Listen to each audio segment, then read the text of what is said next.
Salut les amis, c'est Nono pour une nouvelle vidéo, j'espère que vous allez bien. Donc aujourd'hui je vous souhaite la bienvenue pour un nouveau vidéo test, parce que ça faisait un moment que j'en avais pas fait, hormis les quelques vidéos achats que j'avais fait ces dernières semaines. Comme vous le savez, je suis toujours en formation militaire, donc j'ai pas trop le temps de vous faire de vidéos et encore moins de jouer à certains jeux. Mais j'ai eu le temps de finir un jeu qui m'a vraiment énormément plu, donc basé sur Portal, et que je voulais vraiment présenter en vidéo parce que c'est quand même une excellente surprise. Donc il s'agit de Portal Stories Mail.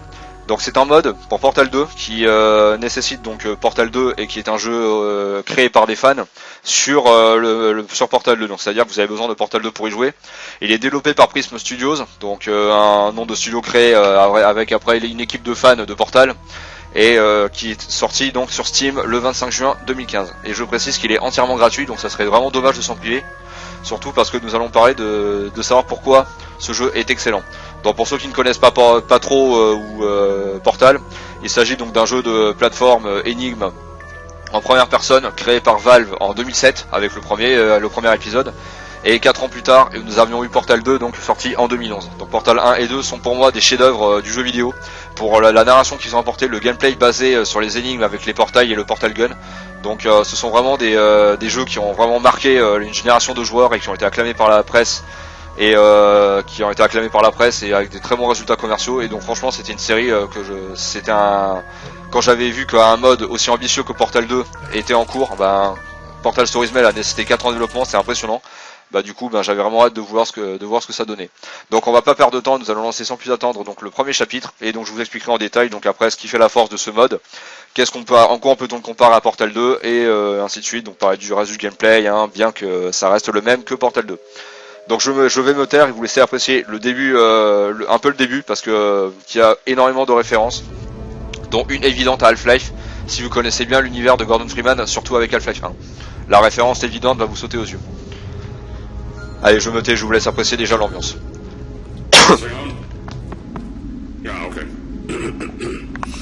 Greetings, astronaut, war hero, or Olympian. My name's Cave Johnson.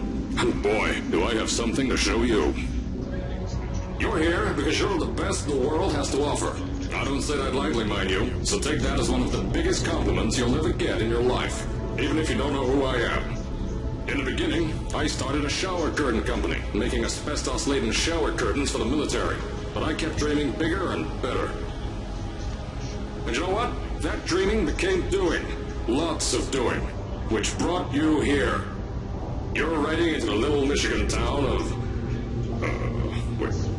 Where are we again? Oh. Okay, so... This town doesn't have a name yet, as we're the ones who built it, but that doesn't matter. Donc déjà si vous connaissez Portal 2 et même le 1, vous connaissez forcément le personnage de Cave Johnson qui est important dans le scénario de Portal 2, et on y retrouve déjà à peu près le même type d'ambiance dérangée et humour noir qui faisait déjà la force de Portal 1 et 2 avec GLaDOS. Donc l'IA qui met des bâtons dans les roues à l'héroïne de Portal 1 et 2, donc c'est-à-dire Shell Johnson. Déjà ce qu'on peut constater c'est que même si là on est comme dans un tramway, on peut voir que déjà le level design fait par les fans est vraiment quand même impressionnant je trouve. Ils ont créé pas mal de nouvelles ressources qui n'étaient pas vraiment ici dans Portal 2 et des environnements inédits à ce qu'on connaît dans le complexe d'aperture du premier et du deuxième Portal. Et ça c'est vraiment bien fait.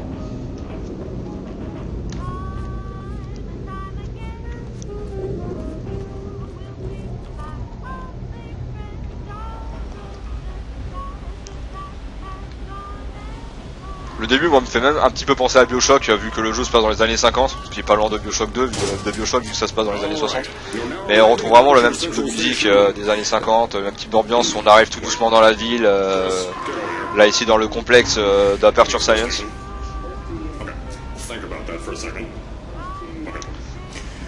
Donc après comme vous pouvez le constater, le mode il est anglais. Donc à savoir aussi que les doublages et les écritures ont été entièrement écrites par et doublées par les fans. C'est pas du tout de la repompe de Valve et ça je trouve ça vraiment bien. Les développeurs ont fait les fans du mode de Portal Stories ont vraiment développé eux-mêmes leur propre voix, leurs propres écritures et phrases et ça c'est vraiment excellent. Sachant que le scénario est inédit. Donc bien sûr je vais vous raconter un peu le scénario un peu après.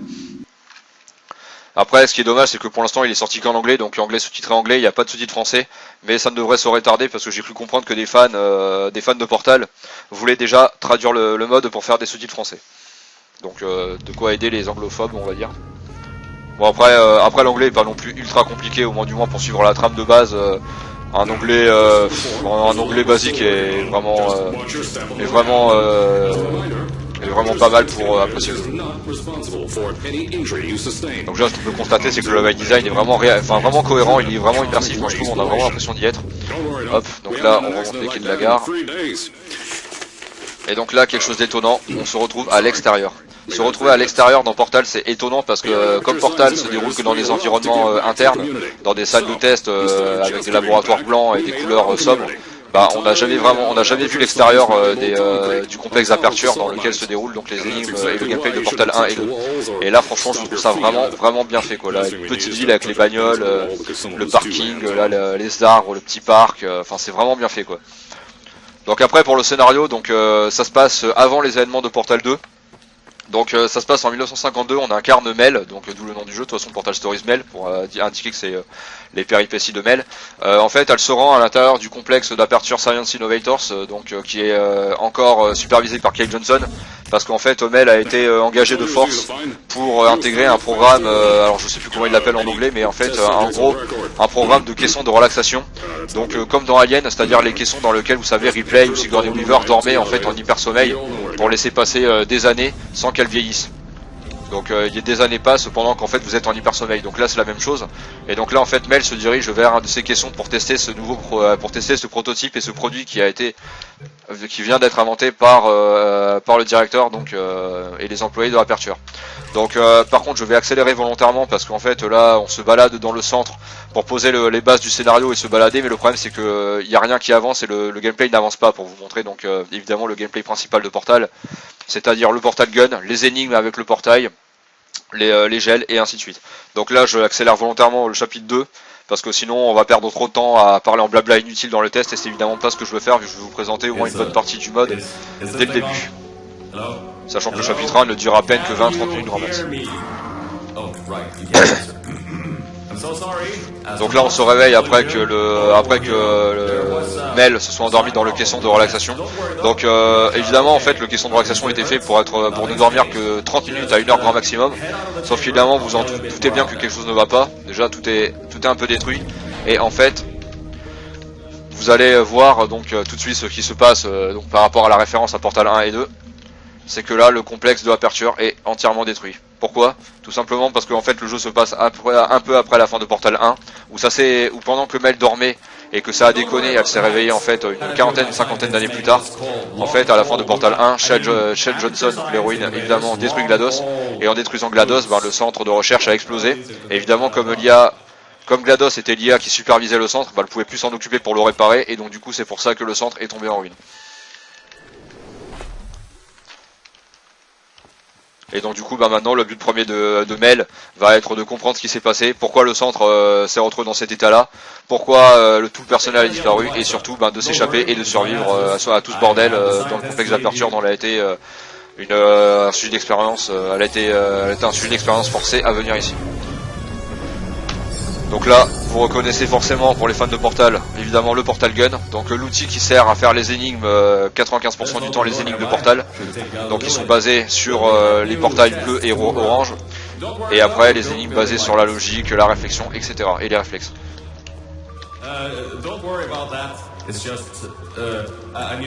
Donc là maintenant je vais noter à vous laisser un peu impressionné parce que là l'ambiance je la trouve vraiment formidable au niveau du rendu, enfin graphiquement ça utilise le moteur de Portal 2 qui est pas tout jeune, c'est le moteur d'Half-Life 2 à la base, mais je trouve vraiment le level design cohérent et c'est vraiment impressionnant le boulot qu'ils ont réussi à faire pour une équipe où ils étaient à peine 5-6 personnes à avoir fait ce mode, et c'est ça qui est impressionnant, et ils ont fait un level design mais vraiment titanesque.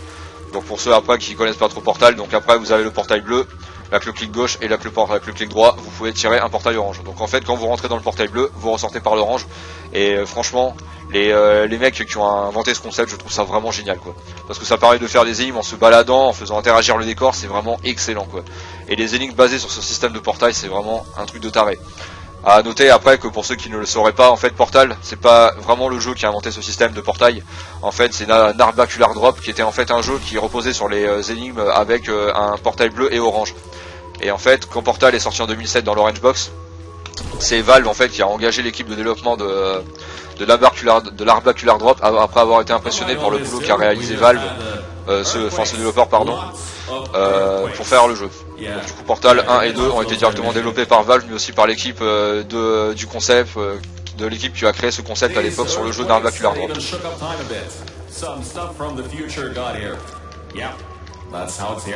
Donc après les énigmes dans ce mode ressemblent grosso modo à celles de Portal 2 parce que ça utilise les mêmes ressources. Donc vous retrouverez les gels de répulsion, de propulsion, donc les gels bleu-orange. Vous retrouverez aussi les tunnels flottants, les ponts de lumière et ainsi de suite. Tous les éléments d'énigmes que nous retrouvions déjà en nouveauté dans Portal 2. Et donc là on retrouve vraiment l'ambiance narrative et le scénario avec l'humour noir là, parce que là en fait là le Cave Johnson on sait pas qui c'est, il essaye de vous faire croire qu'en fait rien ne s'est passé et que tout l'accident de Portal, et le centre qui a été détruit serait dû à des tremblements de terre. Alors sauf que bon, non. Mais bon ça après le scénario est vraiment bien. Le scénario est pas exceptionnel, hein, mais il se laisse suivre, il est quand même bien travaillé jusqu'à la fin du jeu. Donc bien sûr, je ne vous spoilerai pas si jamais vous voulez faire ce mode. Sachant que ce mode contient des références vraiment excellentes, contient vraiment des références excellentes et même des transitions à Portal 2, et ça c'est vraiment bien fait. Donc là nous retrouvons le gel orange, qui je le rappelle pour ceux qui connaissent pas trop Portal, permet donc le gel vous le taguez un peu partout, et le gel orange va vous permettre, une fois que vous êtes dessus, de courir de plus en plus vite, donc afin de prendre de la vitesse et de vous propulser à des hauteurs insoupçonnées. Donc là pour l'énigme c'est tout simple. Après avoir créé une surface dans laquelle on peut courir avec le gel orange, il faut trouver évidemment une sortie, donc là il faut passer par là. Mais donc pour sortir par là, c'est tout simple. Nous avons une surface à portail ici, parce que bien évidemment vous pouvez pas créer de portail où vous voulez, sinon ça sera un peu trop facile et ça pourrait me faire cracher le jeu, parce que des fois le jeu ne serait pas fait vraiment pour ça. Et donc du coup là en fait en utilisant la vitesse on va pouvoir se propulser donc pour sortir. Et moi ce que je trouve vraiment génial, et ça m'étonnera toujours, c'est vraiment le fait de regarder à travers le décor ce que vous voyez de l'autre côté à travers les portails. Enfin moi je trouve ça vraiment génial quoi, c'est vraiment super bien fait. Sachant que après ce système de portail avait été aussi repris dans Prey, qui est un FPS sorti en 2006 qui était très sympa d'ailleurs. Et après Portal a supprimé le principe grâce au créateur de l'arbaculaire drop. Donc après en prenant la vitesse, tac, bam. Après en se propulsant avec le gel orange qui permet de pouvoir plus vite, on a pu sauter par dessus.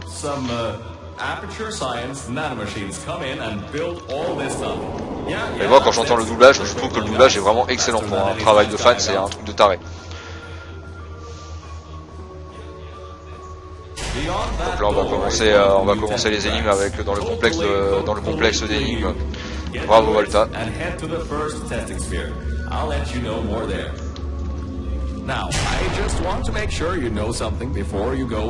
Vous voyez que ce que raconte le personnage, c'est totalement incohérent avec ce qui se passe réellement.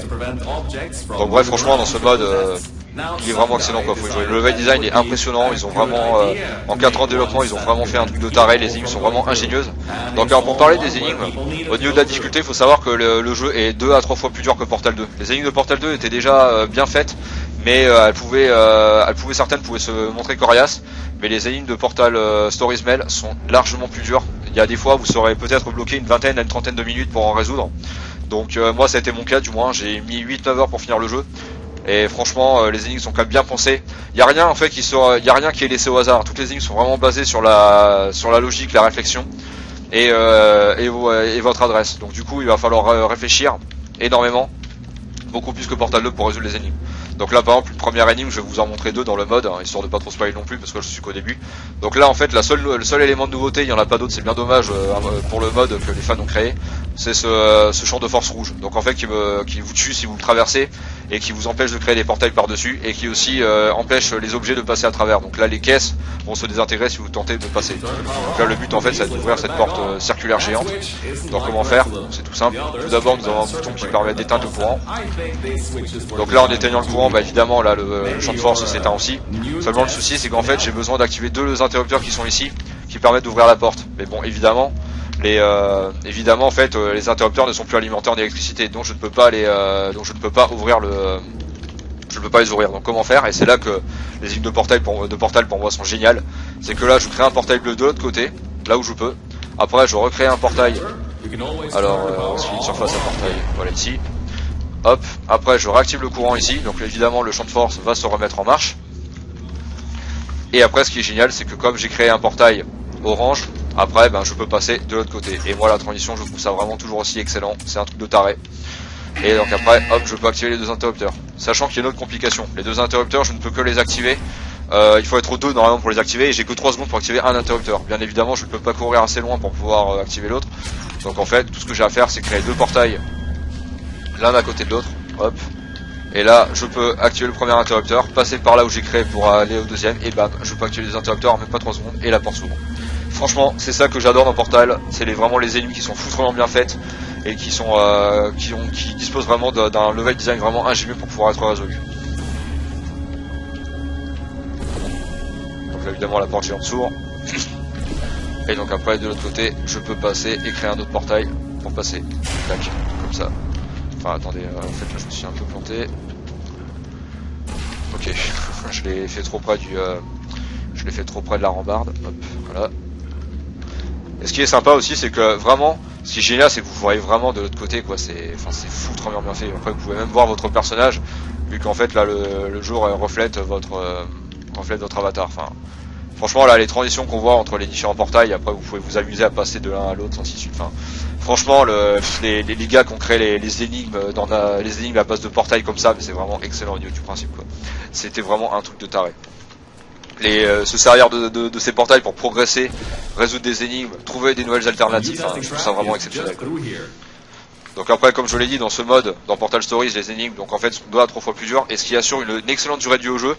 Pour finir le jeu, vous en aurez au moins pour une bonne dizaine d'heures, c'est pas une blague. Le jeu est gratuit, il a nécessité 4 ans de développement, mais il dure une dizaine d'heures de jeu. Et franchement, rares sont les jeux gratuits à nécessiter autant de temps de développement, c'est un truc de taré. Sachant quand on voit le boulot titanesque qui a été abattu par le projet, parce que là ce n'est vraiment pas qu'un simple pack de cartes créé par des fans, c'est carrément un nouveau jeu. Et ce mode est tellement excellent qu'il est vraiment pour moi pas loin derrière Portal 2. Les créateurs de ce mode, Prism Studios, ils ont vraiment créé leur propre scénario, leur propre ambiance, ils ont réussi à utiliser le gameplay avec brio, à créer de nouvelles énigmes, à créer un level design impressionnant. Non, enfin bref, tout ça qui fait vraiment le charme et à tel point qu'on pourrait presque considérer ça comme Portal 3 tellement le jeu est réussi, il pourrait vraiment s'inscrire en tant que jeu officiel à la série Portal. Alors qu'en fait ce n'est qu'un préquel non officiel qui se passe avant les événements de Portal 2. D'ailleurs certaines transitions scénaristiques sont faites pour amorcer le début de Portal 2, bien sûr je ne vous spoil pas si jamais vous comptez vous faire Portal Stories, mais ça c'est vraiment génial. Donc bref, tout ça rien à dire, hein. Franchement 10 heures de jeu pour un jeu gratuit, sachant que maintenant on paye des jeux 70 € qui se finissent en 4 heures de jeu. Franchement voilà, là c'est là qu'on se dit que les fans sont vraiment c'est vraiment des purs passionnés pour moi quoi, qui sont pas vraiment là pour se faire de la thune ou pas quoi. Mais moi franchement j'ai trouvé ce mode tellement génial que je pourrais vraiment encourager les développeurs en leur payant une contribution pour le boulot titanesque qu'ils ont fait. Donc je pense que globalement j'ai vraiment tout dit sur le mode, hein. C'est vraiment un excellent truc. Donc nous allons nous arrêter après cette première partie d'une nouvelle énigme. Donc là les énigmes commencent vraiment à enchaîner les énigmes pour prolonger le scénario et ainsi de suite. Donc à noter aussi que par contre ça va peut-être en décevoir certains, mais GLaDOS n'est pas présente dans ce mode, ce qui est dommage parce que j'aurais bien aimé voir GLaDOS sous le point de vue de fans de l'univers de Portal et non pas du point de vue de Valve. Et en fait un nouvel ennemi en fait a été créé à la place de GLaDOS, il s'agit de Aegis. Donc je ne spoil pas qui c'est, je vous laisserai le découvrir si jamais vous faites le Portal Stories. Mais donc vraiment je voulais vraiment revenir sur Portal Stories parce qu'il n'a pas eu de test français. Enfin en tout cas j'ai pas trouvé d'avis de joueurs ou de fans de Portal qui en ait fait sur ce mode. À part évidemment sur la communauté Steam, mais j'ai pas eu de vidéo test français ou de tests qui en parlaient, genre dans le jeu.com, etc. Et c'est vraiment dommage quand on voit le boulot abattu par ce mode. Donc là du coup je vais vous montrer, donc là après nous retrouvons évidemment le fameux gel bleu, donc qui est le gel qui vous permet de sauter beaucoup plus haut quand vous allez dessus, donc après en appuyant sur espace pour sauter, donc après vous pouvez sauter beaucoup plus haut quand vous êtes en contact avec le gel bleu. Donc maintenant je vais me taire, vous laisser apprécier un peu la musique parce que j'ai oublié de parler de la bande sonore, mais hormis les doublages qui sont très réussis pour des travaux de fans, où ce sont les doubleurs, ce sont les fans eux-mêmes qui ont prêté leur voix pour faire les doublages, ils ont créé une bande sonore vraiment irréprochable qui correspond tout à fait à l'esprit de Portal, c'est-à-dire cet aspect des fois malsain dans le complexe d'Aperture en tant que rat de laboratoire condamné à faire des expériences. Les musiques sont mystérieuses et vraiment géniales au sein des locaux du Aperture détruit où l'on voit une autre facette. Donc je notais, je vous laisse apprécier la musique.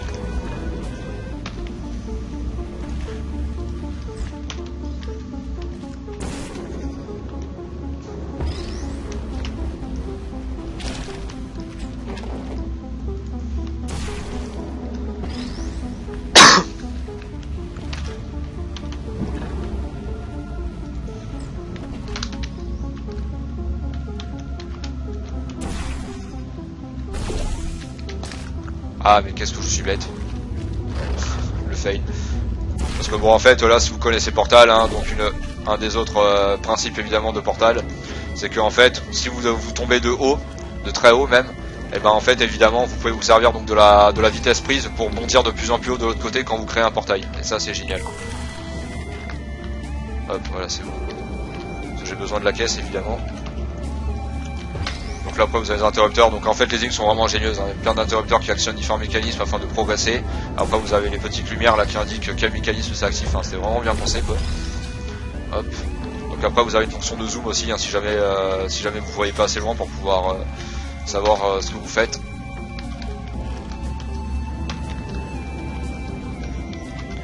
Hop. Et donc après bah maintenant j'ai résolu la première partie de l'énigme. Là maintenant mon but ça va être donc de me propulser grâce au gel bleu que j'ai mis volontairement ici afin de traverser et de me retrouver là-bas. Donc comment faire? On crée un portail ici, on en recrée un au sol ici. Donc là on va se servir évidemment de la vitesse acquise pour pouvoir se repropulser. Donc avec la chute et pouvoir traverser, rebondir directement sur le gel bleu et avec la vitesse rebondir au loin vu qu'on aura pris de la vitesse grâce à la hauteur. Hop tac et voilà. Là, après on peut maintenir la caisse évidemment sur l'interrupteur pour pouvoir passer, sinon ça fermerait en temps normal. Donc bref, je pense vraiment avoir tout dit hein, sur ce Portal Stories Mail. C'est un excellent mode, franchement il est gratuit, il est disponible sur Steam, il est tout ce que vous avez besoin c'est de Portal 2, donc il faut acheter le jeu officiel Portal 2 sur Steam, ou en version mode comme vous voulez. Et après donc dès que vous avez installé Portal 2 sur votre PC, vous téléchargez le mode et après vous pouvez y jouer directement. C'est franchement une pure tuerie, c'est à recommander. Tout ce que je vous ai dit, hein, le level design, la qualité du doublage, la qualité du scénario, les énigmes ultra variées dans des décors différents de Portal 2 tels que vous les connaissez si vous avez déjà fini le jeu. Tout ça est vraiment excellent. Le mode est vraiment prenant, le rythme va toujours crescendo avec toujours des rebondissements sympas dans le scénario même s'il n'est pas exceptionnel. Ça reprend avec brio toute l'ambiance et le gameplay de Portal 2 pour vous livrer vraiment un mode ultra ambitieux qui pourrait presque se faire passer pour un Portal 2 bis fait par Valve. Alors qu'en fait ce n'est pas le cas, mais en tout cas c'est vraiment un préquel non officiel qui est vraiment excellent et qui pourrait presque s'inscrire dans la timeline officielle de Portal 2 tellement il est réussi sans déconner. Enfin moi en tout cas je vous le dis, mais ce mode si vous êtes fan de Portal ou même si vous n'êtes pas forcément fan de Portal, il est vraiment à jouer de façon urgente, surtout si vous avez fini Portal 1 et 2. Parce que moi je vous recommande, parce que normalement quand vous jouez à un mode d'un jeu, il est plutôt recommandé d'avoir fini Portal 1 et 2, enfin d'avoir fini le jeu original évidemment avant de jouer au mode. Donc du coup en tout cas c'est vraiment un mode que je vous conseille de jouer, surtout si vous connaissez pas Portal, peut-être que ça vous aura donné envie de jouer à Portal 1 et 2, en tout cas je l'espère, parce que pour moi ce sont vraiment un des jeux de la génération PC, Xbox 360, PS3 qu'il faut avoir à jouer absolument, parce que c'est Portal puise son intérêt dans les énigmes avec le Portal Gun super bien faite, avec les portails, avec des personnages vraiment travaillés, un humour noir, une narration vraiment hors norme pour un jeu d'énigmes basé en première personne. Qui est vraiment excellent, que ce soit Portal 1 ou 2, même ce mode qui rend vraiment hommage à Portal 1 et 2 avec le Stories Mail. Bref, Portal Stories Mail c'est du tout bon, je vous le recommande, c'est vraiment à jouer. Donc en tout cas, j'espère vraiment que ce mode de Portal, ce test du mode de Portal Stories Mail vous aura plu. Et donc aussi, pourquoi pas vous intéresser à d'autres équivalents de Portal, parce que évidemment vu que Portal a été un gros succès, pas mal de développeurs d'autres jeux ont voulu créer leur propre jeu d'énigmes en première personne, vu que Portal est considéré comme une référence à tel point qu'on parle de Portal Live. Donc après dans les références, vous avez dans les autres références sympathiques, vous avez Talos Principle, vous avez Magnetic Cage Closed, ou encore Macrunner Dark Pulse, même si celui-là est pas exceptionnel, ou alors Cube, avec pas Cube à CUBE, mais QUBE qui est vraiment très très sympa également. Donc en tout cas, j'espère que cette vidéo du test de Portal Stories Mail vous aura plu, à recommander, c'est gratuit. Et je vous souhaite donc une bonne journée, une bonne matinée et une bonne soirée. Et on se retrouvera prochainement pour d'autres vidéos. Merci d'avoir regardé, à bientôt les amis. Merci, salut tout le monde.